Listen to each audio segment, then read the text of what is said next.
Takže vážení přátelé, protože se na mě stále někteří obrací s tím, že bych měl znovu natočit video o digitálním programování, takovým tím úplně začátečnickým, který už jsem vlastně měl kdysi udělaný, jenomže jak jsem přišel o celý svůj YouTube kanál, tak jsem přišel i o tady tohle video.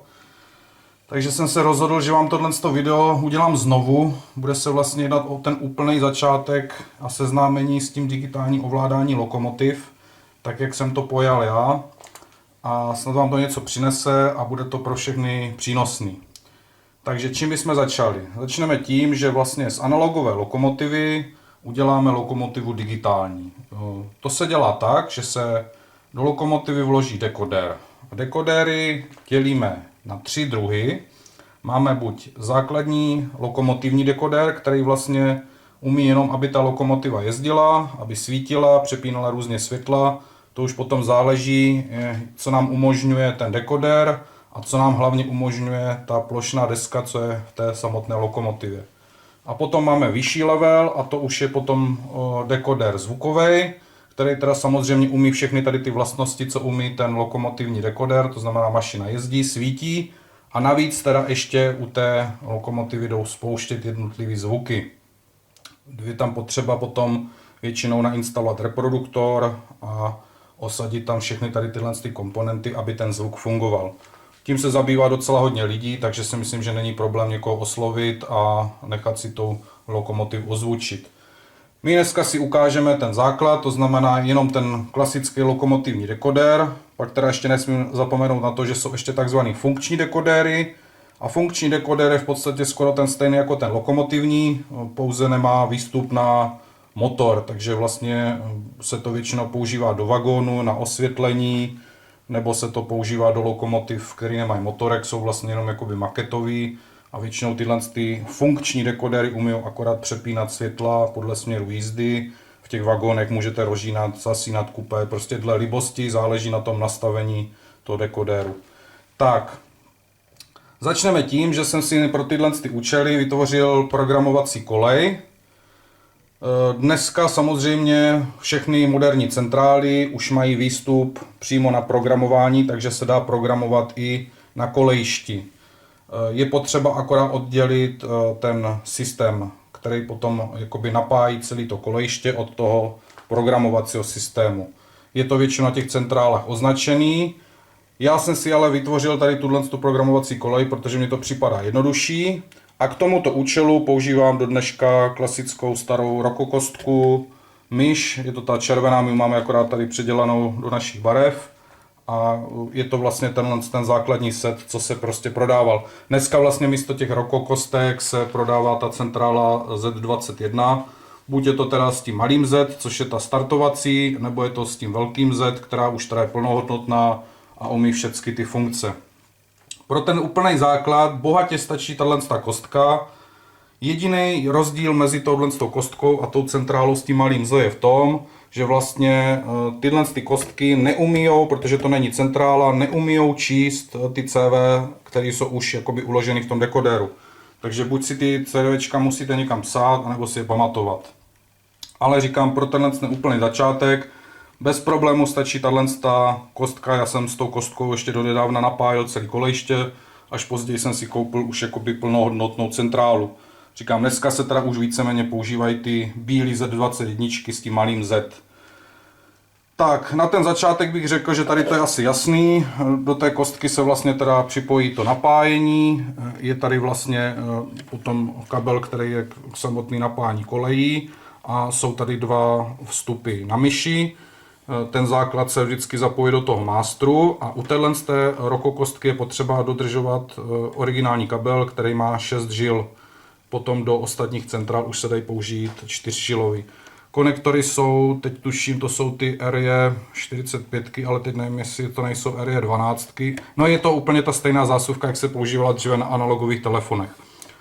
Slave výstup je potom jakoby druhý zařízení. Slave výstup se dá i nadále potom rozbočovat, takže si tam těch myší můžete zapojit, co hrdlo ráčí. Všecko to potom závisí na výkonu toho samotného zdroje, kolik ten zdroj vám utáhne.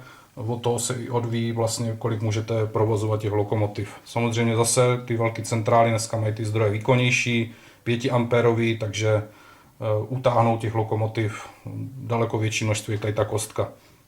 Tyhle boostery se potom dají používat i jako zesilovače, pokud někdo má větší kolejiště, můžete ho používat k centrále jako zesilovač, ale to už je docela jakoby složitější, tam se potom musí na kolejišti vytvářet jednotlivé okruhy. My si teďka opravdu řekneme jenom ten úplný základ pro ty úplný začátečníky, kteří se rozhodli přejít z analogu na ten digitál. Tak, abych teďka vám teda řekl, tak názorně si ukážeme, vezmeme si tady třeba známého Sergeje TT od Roka. Já už tam samozřejmě dekoder mám, ale ukážu vám, jak to funguje. Mašinu rozeberu, tu kastli mírně takhle si potáhnu a už po hezce vypadl. Tak, tady už jak je vidět, je tady nějaká teda ta plošná deska, jsou tady zapojeny přední a zadní LED diody a tady máme ten samotný dekoder. Tady zrovna v tomhle případě máme klasický 6pinový dekoder podle nějakého to NEM. Já ho takhle pro ilustraci vytáhnu, abyste viděli, jak to vypadá. Jo, je tam klasická prostě takhle ta patice, jsou tam tyhle piny. Není nic jednoduššího, než se podívat. Tady máme na tom plošném spoju nakreslenou tu jedničku. To stejný se tady podíváme, kde je nějaká značka. Tady je třeba značka na tom dekoderu a dekoder tam prostě jednoduše do té patice zasuneme. Kdyby se náhodou vám stalo, že byste ten dekoder otočili, vůbec nic se nestane, ta mašina se tím nespálí, nic se s ní nestane. Poznáte to tak, že když ji dáte na koleje, budou vám svítit úplně všechny světla a mašina se nebude hýbat, takže zjistíte to jednoduše, že máte ten dekoder obráceně, to znamená, že jste ho dali tady takhle vzhůru náma, tak se není nic jednoduššího, než ho vytáhnout a teda zapojit ho tam správně, jak tam patří. Když si tu mašinku přinesete z obchodu, bude úplně nová, tak pravděpodobně místo tady tohohle z toho dekoderu tam bude takzvaná analogová propojka, aby vám ta lokomotiva vlastně jezdila na analogovém ovládání, aby se dala klasicky ovládat tím trafem nebo jakýmkoliv tím napáječem. Jo, takže analogovou propojku vytáhnout a místo analogové propojky zasunete dekoder. Jo, takže vlastně jenom ho tam takhle zasunu. Tak, teďka vezmu tu mašinku, takhle uklidně si nechám odeklovanou, posadím na koleje. A pokud jsem ten dekoder zapojil správně, tak mě ta mašina nesvítí, je zaslá a vždycky v tom dekoderu, když si ho donesu novej, jakoby z obchodu, tak je nastavený, to základní to nastavení je na hodnotě 3. To si teďka trošku přiblížíme. U každého toho dekoderu podle značky výrobce byste měli k tomu přiložený nějaký návod nebo nějaký katalogový list, kde jsou jednotlivé ty CV uvedeny, nějaké rozmezí. Pro ten úplný začátek je nejdůležitější si zapamatovat to CV1, to je vlastně to CV, který tu mašinu rozpohybuje. Takže jak jsme si řekli, zapneme tu myš, tam se pravděpodobně na té myši vám ukáže něco v tomhle stylu, že tam chcete přidat novou lokomotivu. Vy si tam teda můžete zadat název té mašiny a potom si tam navolíte to CV1 a na hodnotě 3 se vám ta mašina musí hned rozjet. Já tohle nastavení osobně téhle z té knihovny nedoporučuju. Lepší je přepnout stiskem tlačítka Shift a tady té mašinky s tou hýbkou a dostanete se do tady této číselné knihovny. Protože když těch lokomotiv budete mít časem víc, tak tam je blbost potom psát Sergej 1, Sergej 2, Sergej 3. Prostě jednoduše vždycky budete mít tohle příslušné číslo, který bude odpovídat tomu CV1. A já si pak tady třeba na spod na nádrž lepím přímo, vím, že tady ta mašina, že se pohybovala CV1 měla 20. Takže když si tady na té myši navolím 20, tak se mě ta mašina rozjede. Teďka tam ten dekoder mám pro vás na ukázku daný na tu hodnotu 3, takže takhle, jak si to donesete z obchodu, postavím to na koleje a hned se mašina musí začít pohybovat. Jo, pokud je všechno v pořádku, bez jakoukoliv nastavování, zadám tam tady tu 3, nechám to takhle, mašina se hned musí rozjet.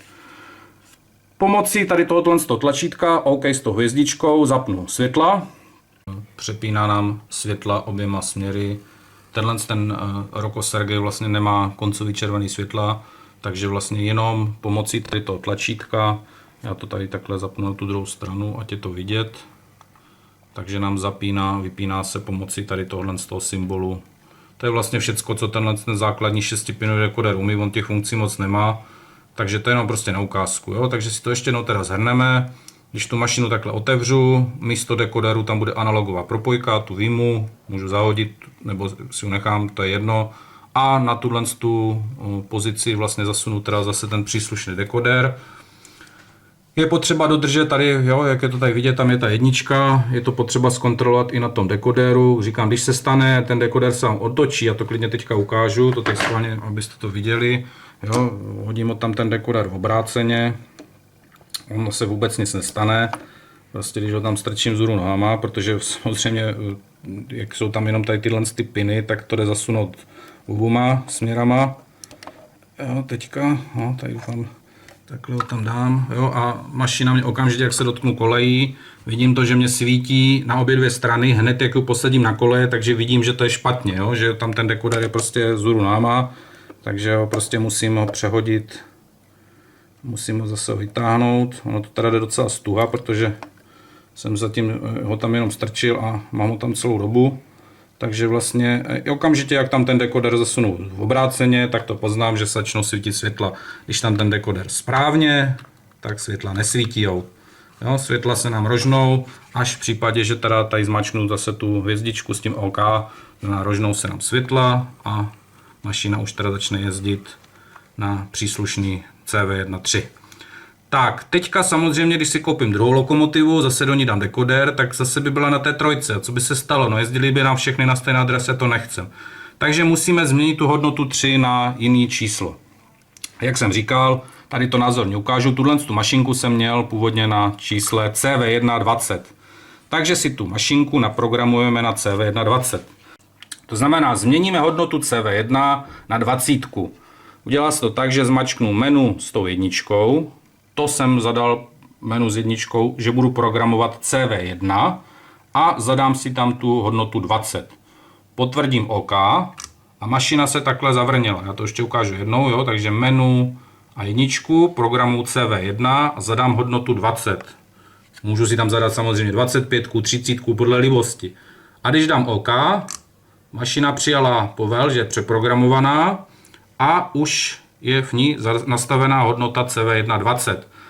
Teď se můžu tady těma šipkama přepínat. Ano, to znamená, buď takhle můžu až dojít do té 20, anebo tady máme kouzelnou klávesou zkratku, zmačkneme Shift a OK, rozbliká se nám tady tohle číslo a už tam můžu rovnou zadat tu 20, potvrdím OK a jsou na pozici 20. Teď máme 20, takže se nám mašinka opět rozjíždí. Jo, jede nám, zase si tady zapnu světýlka a už vlastně funguje krásně na té 20. Zase, kdybych si tam třeba chtěl dát mašinku na číslo 99, tak zmáčknu zase menu jedničkou programu CV1, zadám si tam hodnotu 99, potvrdím OK, zase zavrněla. A teď samozřejmě na té 20 už nejede, protože jsem mu přeprogramoval, hodil jsem mu na 99, takže zmáčknu Shift OK. A tady si prostě navolím zase 99, potvrdím OK, mám tam teďka nastavenou 99 a mašina na 99 se nám rozjíždí. Ano, je to úplně jednoduchý, není na tom nic složitýho. Takže já si zase vrátím na tu 20, takže zase CV1, zpátky vrátím 20, potvrdím OK, mašina přijala program, zmáčknu Shift s OK a navolím pozici 20. OK, jsou na 20, mašinka už začala se jezdit. Ano. Tímhle s tím stejným způsobem můžu programovat další CV, to znamená CV2, CV3, CV4, CV5, CV6. Teďka přesně z hlavy vám neřeknu, CV2 je myslím křivka brždění, CV3 bude zase křivka rozjezdu. Všecko tohle bývá udávané v těch návodech, anebo zkušenější kolega určitě poradí, protože tady třeba myslím, že zrovna dekoder CIMO, jsou mezi námi odborníci, kteří už ty CVčka mají v hlavě, takže když se zeptáte, jakou navolit ideální hodnotu pro brzdící a rozjezdovou křivku nebo pro maximální rychlost pro lokomotivu Sergej Odruka s dekoderem CIMO, řekne vám kolega tu hodnotu, vy potom vlastně místo, abyste mačkali menu s jedničkou, tak pro CV2 smačknete dvojku, zadáte tam nějakou hodnotu, teď si teda něco vymyslím, protože to z hlavy neznám, a už jsem tam zadal na CV2. Vidíte to, mašina teď startuje, tak to byla zrovna brzdná křivka, ono to teďka nevím, jestli to je vidět, jo, vypl jsem a mašina dojíždí, má takový už jakoby teďka nepřirozený rozjezd. Takže si tam třeba zadám hodnotu 100 na CV2, jo, zase přijela ten program, zavrněla, jo, vidíte to teďka se rozjíždí naprosto tráně a má takovou špatnou tu křivku. Jo, takže to teďka z hlavy nevím, to si potom budu muset někde najít, zkusím tam zadat třeba hodnotu 300, jestli se to zlepší. Jo, je to ještě má rychlejší rozjezd, teďka je to úplně nekontrolovatelný, takže musím tu hodnotu snižovat. Jo, takže si tam zase dám F2, dám si tam hodnotu třeba 20. Potvrdím a už to je na 20, už to vypadá normálně. Jo, když se páte, jako má krásnou. Není to samozřejmě to, je to tady tohle, co jsme dělali, teda F2 jsme dělali tu rozjezdovou křivku. Vždycky menu s jedničkou CV1, menu s dvojkou CV2, menu s trojkou CV3, menu s čtyřkou CV4 a zadává se teda ta příslušná hodnota, která se dá buď teda spočítat, je tady vždycky, říkám v nějakém tom manuálu k tomu dekoderu, anebo vám to někdo řekne, ale je vždycky potřeba každý ten dekoder, každého toho výrobce, CIMO bude mít jiný hodnoty, než budou mít třeba, já nevím, co měli Keen, nebo co budou mít, já nevím, dekodery Uhlenbrock, anebo já nevím, teďka beru občas ty Číňany, ty Lazy Days, jo, tak to bude mít, každý ten dekoder má ty hodnoty jiný a nedá se to jakoby udělat univerzálně, jo, takže vždycky je potřeba říct konkrétně při tom dotazu, mám mašinu Roko, je to Sergej, mám tam dekoder CIMO, mohli byste mi říct nějaký optimální ty CVčka. CV7 se teda přepíná vlastně ta knihovna. Já říkám, doporučuji osobně tyhle ty čísla, vidíte, že to je 4místný, takže se vlastně do té myši se dá uložit až 9992 adres CV1, takže 9992 lokomotiv. Ty CV, které jsou už potom 3místný a 4místný, se trošku jinak programují, tam už to není tak jednoduchý, to bych když tak vám řekl příště, ale myslím si, že do té stovky jakoby na ty dvouciferné čísla si většině doma každý si jako vystačí. Ještě bych mohl k tomu říct, že pokud teda někdo používá ty vagóny, kde jsou teda ty dekodery jenom ty funkční, to znamená jenom ty dekodery, které mají to osvětlení, tak se to vlastně dělá úplně tím stejným způsobem. Vlastně ten dekoder má potom nějakou tu hodnotu to CV1, to znamená zase potom ten vagón vyvolávám nějakým číslem na té myši. To znamená, že budu mít třeba Y, který bude svítit, tak si ho dám třeba na hodnotu, já nevím, 90 a potom vím, že když tam navolím tu 90, buď teda přepínáním takhle, ale do 90 to bych se tady uklikal, takže vlastně zmáčknu zase tady ten shift s tím OK, navolil bych si tam 90, potvrdil bych, teď jsou na knihovně 90 a mohl bych operovat s tím určitým vagónem, který teda má v sobě ten funkční dekoder. Jo, takže teďka vlastně ještě to vrátím zpátky, tuhle tu mašinku máme na 20, takže Shift a OK, zadám si tam 20, potvrdím 20 a už se s tou mašinou můžu operovat. Tak, když jsou takhle s tím vlastně spokojený, není nic jednoduššího, vzít si tu kastli, mašinu zakastlovat a vlastně mám celou problematiku základního nastavení digitální ovládání vyřešenou. Jo. Mašina je už teďka digitální, vím, že CV1 je 20, tím to pro mě končí. Pak si dodatečně můžu teda ještě doplnit ty ostatní CV, křivka rozjíždění, křivka brždění, maximální rychlost, tam těch funkcí je strašně moc, takže říkám to teďka z hlavy neřeknu. Tak, tady druhou mašinu vám ukážu, tady je jiný dekoder, toto jsou mašiny od MTB, pardotka klasická. Tam jsou potom dekodery už trošku lepší, s více funkcema. Tam je dekoder Plus 16, ano. Tak, zase jo, tady vám ukážu, ten dekoder je tam vlastně zase nasazený do té desky. Špatně se ty dekodery vytahujou, je lepší na to používat třeba pinzetu.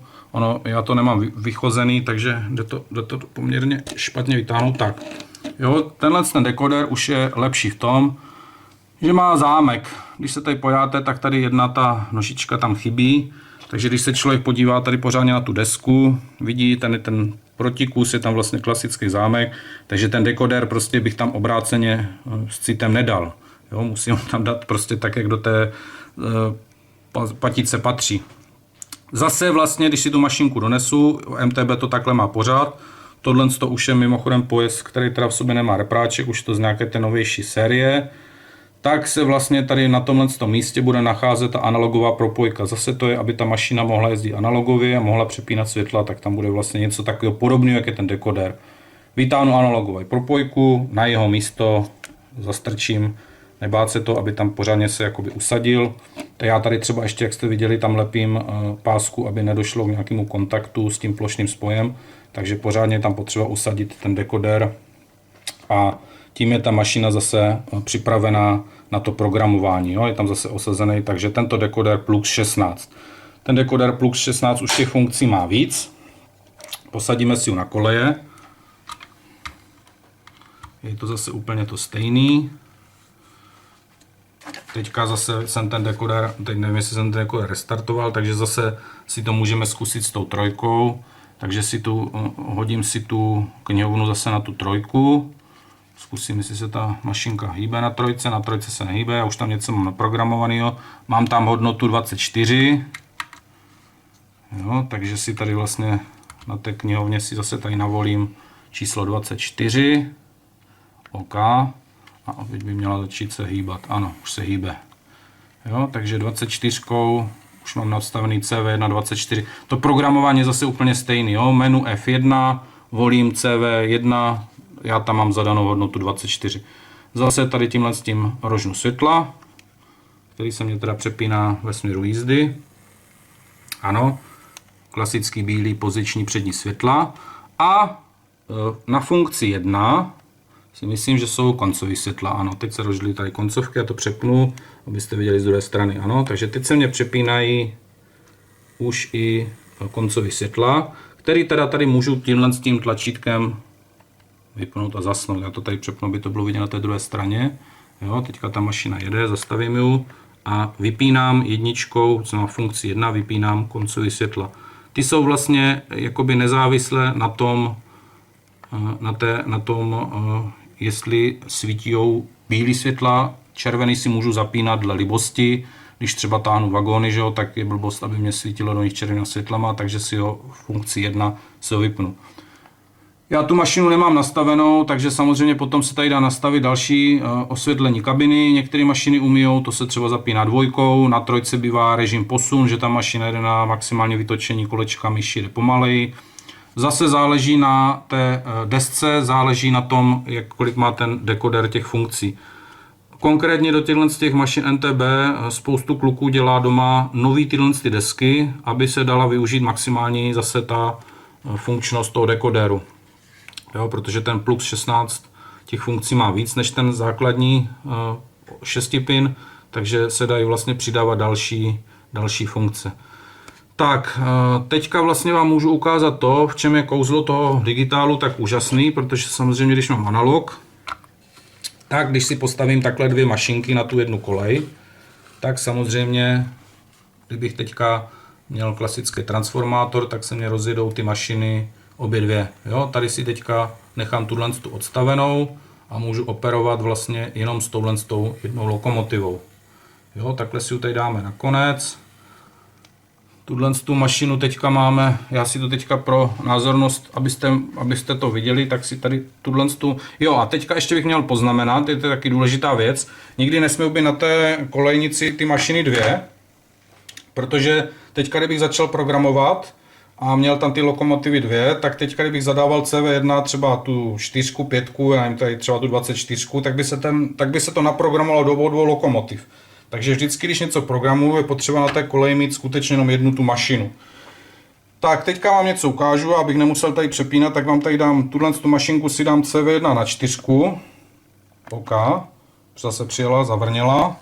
Odstavím si ji a tuhle mašinku si teďka dám, abyste pro tu ukázku, si dám CV1, si dám na 3. Tak, teďka už mají, všechny jsou nastavený. Tak, hýbe se. Musím se tady přepnout zase na tu 3. Tak, OK, teď jsou na 3. Tak, mašina převzala funkci, pohybuje se. Na druhou stranu si dám tu druhou lokomotivu, kterou mám na té 4. Takže se vlastně přepnu na 4, hýbe se. Akorát mám špinavou kolej, takže se nehýbe, tak dobrý, hýbe se. Tak a teďka názorný příklad, což v životě nemůžu na analogovém ovládání udělat. rozjedu si Sergeje na trojce, pomaličku, no, na druhou stranu. Tak, ještě ho trošku můžeme takhle. A teď se přepnu na čtyřku a proti němu můžu rozjet tu mašinu druhou. Jedou proti sobě, zastavíme, zmáčkneme centrální tlačítko stop, tím pádem obě dvě lokomotivy zastavím. V životě tohle vlastně v analogu nemůžu docílit, abych rozjel dvě lokomotivy takhle na jedné koleji proti sobě. Jo, takže ještě si to zase, když zmáčknu to stop, teďka to je generální zastavení, obě dvě ty mašiny se rozjedou proti sobě. Jo, když to ještě jednou ukážu, teďka tam mám tu stopku a ta mašina je na trojce, musím se zase přepnout na trojku, abych ji zastavil. Jo, když ji rozjedu, nechám ji rozjetou a přepnu se na tu čtyřku, to znamená, budu rozjíždět tady tu lokomotivu, ano, a přepnu se teďka na trojku, ta mašina pořád jede. Jo, takže teďka je rozjíždím proti sobě, no, ona nejede, protože jsou špinavý koleje, zastavím. Jo, takže teďka si to tady ještě jednou pustíme od znova, mám ji rozjetou, zastavil jsem to tím centrálním stopem, mám rozjetou i tady tu. Znovu vlastně vypnu to centrální stop a mašiny se rozjíždějí proti sobě. Jo, a zastavím. Znamená, jakmile zmáčknu tlačítko stop, okamžitě se obě dvě mašinky zastaví. Jo, je to úplně pro tu ukázku nejlepší, co se dá vlastně na tom digitálu udělat, že vlastně můžu prostě ty dvě lokomotivy pustit na jedné koleji proti sobě, což samozřejmě na analogu v životě nejde. Já to tady ještě takhle jednou zopakuju, dám tu mašinu, co mám tady na té trojce, tak ji pustím trošku rychleji. Tak teď se musím tady vrátit na čtyřku, abych zastavil tady toho Sergeje. Tak, teď si ho takhle zastavím. Zase se tady dám na tu, tak, abych si ho trošku rozjel rychleji, abyste to vnímali. Tak, dobrý. To bude takhle asi tato hodnota. Takže ještě jednou to takhle ukážu, aby to bylo vidět rychleji. Rozjíždím, přepínám se na trojku, rozjíždím, stop, zastavuju. Jo, ještě jednou to teda ukážu. Samozřejmě tady na té krátké koleji se to blbě ukazuje, ale jenom pro ten názorný příklad. Mám to teďka generálním stopem, potvrdím ho, mašiny se začínají rozjíždět. Zastavím. Jo? Nikdy u analogu bych nemohl na jedné koleji rozjet takhle dvě lokomotivy proti sobě. Takže to je takový ten základ, říkám, všechny tyhle mašinky se vlastně osazují buď teda těma základníma lokomotivami dekodérama, anebo se teda dají samozřejmě těma dekodérama zvukovými. Tady třeba u těch MTB původně byly ještě osazeny i ty reproduktory, takže to zvukové ozvučení bylo jednodušší. Teď už je tam nedávají, ale stejně vím, že se na to kluci specializují a osazují to kvalitnějšíma těma reproduktorama, proto je tam zřejmě i MTB přestalo dávat. Takže to asi bych řekl, že to úplně ten začátek, není to vůbec nic složitýho. Jo, říkám, je to potřeba si to akorát osahat, úplně složitý to není. Když teda člověk by chtěl programovat přímo na kolejišti, samozřejmě je to možný, je potřeba ale si tu jednu kolej někde s nějakou kusou odříznout od zbytku kolejiště, protože zase na celém kolejišti programovat nejde, jde programovat jenom na určité koleji a vždycky je potřeba si zkontrolovat, aby mě na té programovací koleji nestála víc jak jedna lokomotiva, protože samozřejmě teďka vám to taky teda ještě můžu ukázat, když si tam postavím ty lokomotivy dvě, tak já tam hodím ještě tady tu bardotku takhle pěkně k tomu. Teďka to teda budu tom se zastavit, protože se mě samozřejmě hýbou obě dvě a už tady odjíždí, protože jsem mi to zastavil tím generálním stopem a nezastavil jsem to tím kolečkem. Jo? Vždycky je potřeba si ještě uvědomit, že ty mašiny si pamatujou tu poslední, co jsem jim dal ten impuls. To znamená, že když jsou větší kolejiště, já si tu mašinu rozjedu, můžu si tu myš tady odsaď odpojit, přejít si třeba k nějaké jiné zásuvce, když mám udělaný větší rozvod, znovu se s tou myší zapojím a znovu mě vlastně pokračuje v té jízdě a zase teprve to kolečko potom začne reagovat. Takže teďka, když si tady vlastně tyhle mašinky dám obě dvě na tu jednu kolej, aby to bylo pro tu názornost, a třeba jim dám CV1, třeba jim dám CV1 10, tak převzali teďka funkci obě dvě a když se tady přepnu na desítku, tak se mě vlastně obě dvě mašiny začnou rozjíždět. Jo? Akorát každá teda samozřejmě reaguje jinak, ale vlastně obě dvě ty mašiny teďka dostaly vlastně stejný CV1, to znamená obě dvě mašiny se začínají rozjíždět. Jo? Takže vždycky říkám na to si dát pozor, Vždycky, když se programuje, musí být na těch kolejích programovacích jenom jedna mašina, protože jinak by vlastně dostali obě dvě ty stejné funkce. A to samozřejmě platí i při tom programování těch CV2, CV3 a tak dále. Jo, takže vždycky je potřeba mít na té koleji jenom jednu tu lokomotivu. Ten základ, říkám, je úplně stejný, jedno, jestli se teda používá tady ta základní, tady ta kostka stará, nebo se teďka používají ty Z21. Jenom u těch Z21 ještě bych tam upozornil na jednu věc, já jsem teda tu centrálu nikdy neměl, ale setkal jsem se s tím, že z té centrály jde docela vysoký napětí. Někteří kluci si na to stěžovali, že když tu Z21 zapojijou, takhle ta mašina vlastně stojí, je to připojený, teďka vlastně tam jde napětí do těch kolejí, že ty mašiny, když takhle stojí, tak bzučí. Je to tím, že ta Z21 má nějaký univerzální výstupný napětí, ono to u toho digitálního signálu je trošku složitější, ale je to tím, že je tam docela nějakých 19, 20, někdo říká, že i více jak 20 V, protože to samozřejmě určitý jako univerzální pro ty větší měřítka, pro A0, pro 0. Takže je potřeba, tam myslím, že dokonce na té Z21 nějaký trimmer, je potřeba trošku v tom TT, nebo nedej bože ještě N-ku, stáhnout to napětí. Jo? Ono to samozřejmě tomu dekoderu by to nemělo ublížit, oni jsou na to dimenzovaný, ale říkám, projevuje se to tak, že když ty mašiny stojí, tak prostě bzučí. Já mám vyzkoušený, používám tu centrálu, tu velkou, používám Nano X, mám vyzkoušený, že pro to TT je ideální se pohybovat někde kolem 14, 15, 16 V. To měření říkám docela komplikovaný, není to tak úplně jednoduchý. Já teda jako nejpřesnější, co se mě teda v domácích podmínkách, samozřejmě pokud nemám osciloskop, protože tam není klasická sinusoida, ale tam jsou takový ty různý čtverce, jak tam jde ten digitální signál. Takže mě se jako pro tohle nejvíc osvědčilo to, že na výstup vlastně jakoby té koleje, na výstup té koleje připojím Grecův můstek a měřím to potom za tím Grecovým můstkem jako stejnosměrný napětí. Takže tím se dá podle mě nejpřesněji určit ta hodnota, jaká teda to napětí do té koleji leze. Jo, říkám, není to teda úplně jako, samozřejmě určitě odborníci vám řekli, že to je blbost, že se to takhle měřit nedá, ale podle mě jakoby na nějakou takovou tu orientační hodnotu je to prostě asi nejjednodušší, jakoby, jak si to teda zjistit. Ale jako opravdu jsem se s tím zatím setkal jenom, co jsem slyšel u té Z21, že do toho jde nějaký to vysoký napětí. U té Nano X jsem s tím v životě problém neměl, tam mám, tuším teďka nějaký 16V zdroj, 5A a mám vyzkoušený, že mě ta Nano X utáhne na kolejišti, myslím 10 lokomotiv a dalších 10 jich může stát, můžou svítit, takže ten rozsah je tam poměrně velký. Já nepředpokládám, že by doma někdo zaraz jezdil s 30 lokomotivama.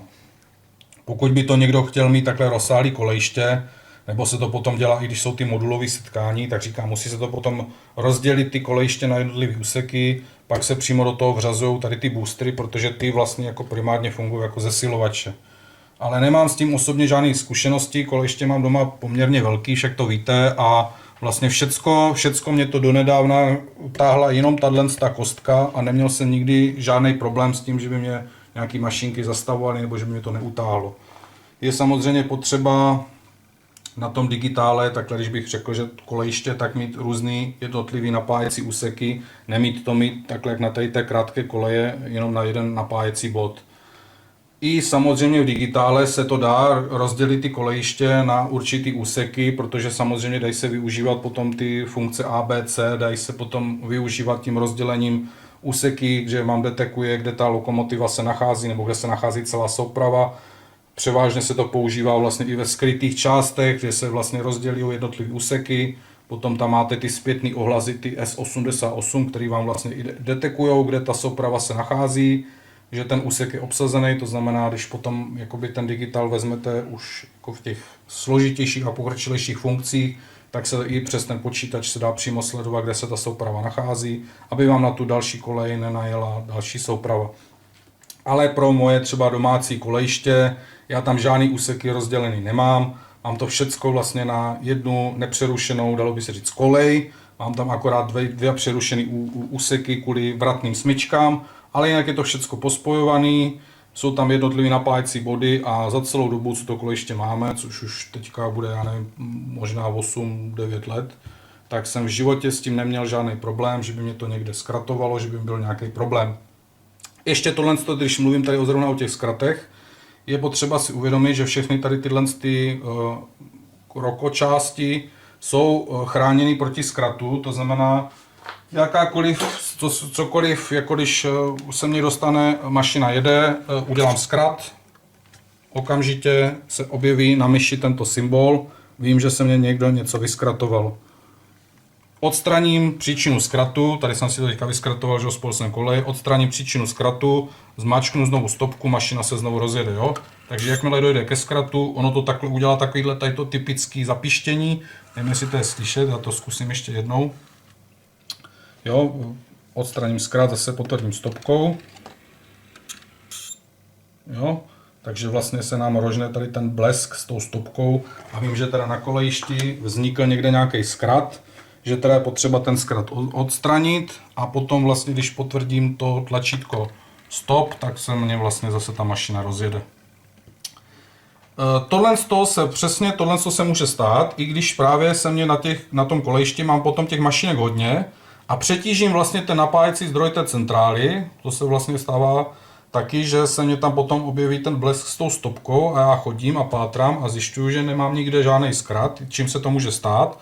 Tak i ten symbol je potom vlastně nám říká, že už máme teda tu centrálu přetíženou, nebo respektive máme přetížený ten napájecí zdroj. Je tam těch mašinek už moc na tom kolejišti a už to není schopná ta centrála utáhnout. To znamená, musím nějakou mašinu odebrat, pak zase zmáčknu to tlačítko stop a měl by problém zmizet. Můžou se samozřejmě při tom rozjíždění objevit jednotlivé chyby, že se nám tady objevuje na displeji error 1 až tuším error 15, nebo nevím kolik je. To vám tam k tomu můžu přiložit takovou tabulku, kterou mám přeloženou do češtiny, dá se to samozřejmě najít i na internetu a ty jednotlivé problémy těch jednotlivých errorů jsou přesně popsané, na co se má člověk zaměřit a co má hledat. Z vlastní zkušenosti vím, že nejčastější ten problém bývá ten, že máme někde nějaký špatný kabel, takže vždycky, když jsem to zapl jako nový, vyskočil mě tam nějaký error, tak první, co zkontroluji, jestli mám správný ten kabel, to znamená, pokud používám tu rokokostku, musí být to 6pinový, je ten nejlepší, ten originální, nebo mám nějaký špatný kabel mezi vlastně kolejnicema a tou centrálou. Jo, je potřeba to zkontrolovat, pokud ten problém jakoby tam není, můžu vylučovat a číst si teda, co by mohlo být další tou příčinou. Jak jsem říkal, já třeba na kolejišti mám rozbočený ten výstup. Jsou to vlastně ty klasické staré telefonní koncovky, co byly analogové, takže je možné si udělat na kolejišti vlastně spoustu těch zásuveček. Kdybych používal tu kostku, základní myš jedna musí být vždycky v mástru. Potom ten výstup, ten slave, to už jsem mockrát říkal, se dá potom rozbočit na několik prostě různých zásuvek, takže můžete si vlastně k tomu kolejišti připojit třeba řeknu 5-6 myší. Je potřeba potom mít jako na paměti, že zase ta myš odebírá nějaké napájení, takže zase nepřetěžovat zbytečně, potom je dobrý, ono to teďka nemůžete vidět, tady se dají potom snižovat ty jasy, protože samozřejmě nejvíc má odběr ten displej té myši. Jo, zase mám vyzkoušený doma, běžně používáme 4-5 myší, nebyl s tím zatím nikdy problém. Je to potom docela zábava, každý vlastně dostane jednu myšku, každý dostane jednu mašinku a stará se o tu svoji soupravu a může si libosti jezdit. Další člověk se stará vlastně o to příslušenství, o ten provoz a je to úplně prostě jiná zábava, než když to teda máte na tom analogovém ovládání. Tím nechci říct, že analogisti to nemají vymakaný, ale mně to přijde v dnešní době strašně složitý. Samozřejmě ta prvotní jako finanční částka je větší, protože musím pořídit teda tady tohle zařízení. Občas se to dá sehnat na bazarech ještě, někde se to vyskytuje na Aukru. Nebo se to dá koupit jako první startovací set, tam většinou tady tohle ovládání bývá, dneska je tam ta Z21, ta bílá, je tam ta myška. Ještě teda z vlastní zkušenosti bych vám doporučil vyhnout se těm bezdrátovým, dneska novým bateriovým myším, protože ono to nic nevydrží. Takže je lepší prostě tady ta klasická drátová myška. Dneska na to spoustu kluků dělá i na 3D tiskárně krásný stojánek, takže se dá někam na kolejiště přidělat držáček na tu myš. Ty bateriové myši moc nevydržijou a mám jako z vlastní zkušenosti prostě nejlepší jsou tady ty klasicky napájený kabelem. Takže to asi bych řekl, že pro ten úplný začátek je asi tak jako všecko, nic mě tak jako nenapadá. Kdyby vás ještě něco napadlo, jako co byste chtěli zodpovědět, a budu samozřejmě vědět, tak rád zodpovím.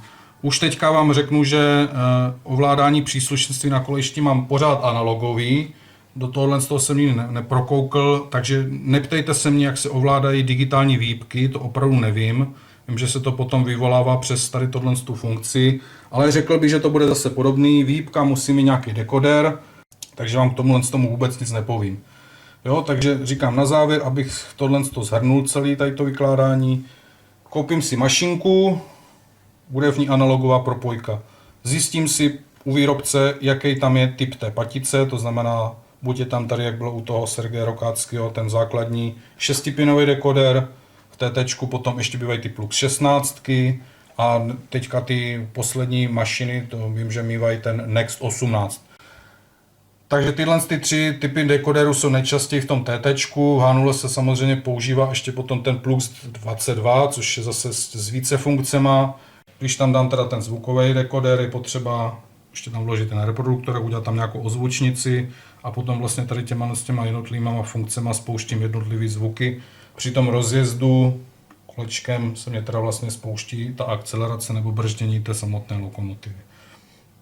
Jo, a říkám, a ten poslední teda typ těch dekoderů, to jsou ty funkční dekodery, na to hlavně pozor, když ten dekoder kupujete, abyste to nezaměnili, lokomotivní, zvukový, funkční. Funkční dekoder drtivá většina používá do těch vagónů, na rožínání v osobákách kupéčko, dají se prostě dneska udělat, že se svítí jednotlivý oddíly, můžete u vagónu mít taky rožnutý koncový světla. Já ty funkční dekodery třeba používám do těch maketových lokomotiv, těch bardotek, když je používám do té přípřeže nebo do postrku, tak vlastně, aby měli taky, jakoby mohli rožínat ty světla. Takže i tato možnost u toho digitálu lze využít. Říkám, už mě teďka takhle asi na ten začátek nic jakoby nenapadá, takže chce to jenom koupit mašinu, koupit ten nějaký základní set, dekoder a začít si s tím experimentovat. Všecko, abych ještě řekl to poslední, taky se může samozřejmě stát. Všechny tyhle dekodery zase od různých výrobců se dají samozřejmě restartovat. Znamená, když se mi tam něco nepovede, zadám tam něco špatně, nepanikařím, nelomozím, vyvolám třeba u cimáckých, vyvolám zase CV8, dám -8 a dám tam hodnotu 8. Potvrdím a celý dekoder se mi restartuje do nějakého zase toho továrního základního nastavení. To znamená, zase tam budu mít CV1 na 3 a můžu tam znovu zase ty hodnoty postupně zadávat. Já říkám, tam už potom se zeptat spíš někoho zkušenějšího.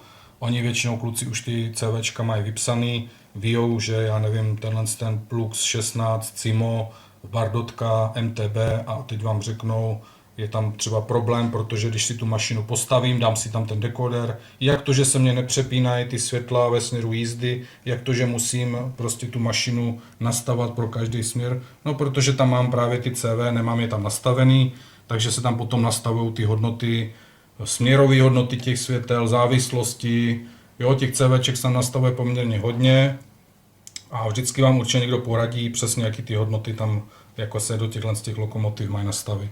Jo, já to mám tak, aby se mě vlastně přepínaly teda ty světla ve směru jízdy a červené světlo se teda vlastně u mě zapíná tou 1.